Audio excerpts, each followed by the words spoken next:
As a civil society, what other steps can be taken, like if the leaders fail to engage in dialogue? Obviously, if they fail to engage our religious leaders' approach of the dialogue, likely one of the things that I will tell you, we are not an island of our own. This is the message I want to convey. We're not an island of our own. We are a member of IGAD, and we're enjoying the privilege of IGAD. We're a member of AU, we're engaging that, we're a member of UN. We should be ready to see some action that will be undertaken by some of these institutions because of the failure of responding to all domestic mechanisms. And you have seen our neighbor Sudan, when Sudanese leaders refused to engage in dialogue. What happened? AU suspended them.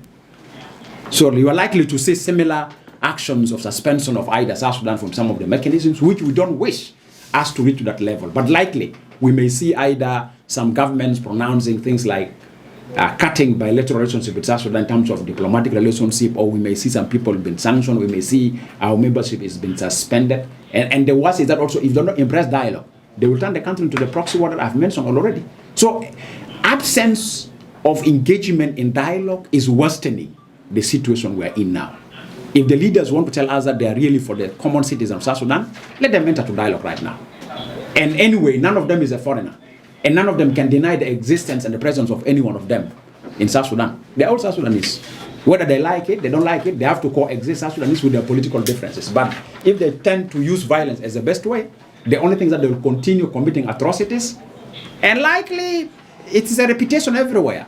When tomorrow you hear indictment from ICC, nobody should cry and shout that, you know, we have been targeted, we become now this international politics. But the question is that how many times have the citizen called for them to dialogue? And according to your media houses, in your media outlets, you might have had several calls from citizens that our leaders sit down and dialogue.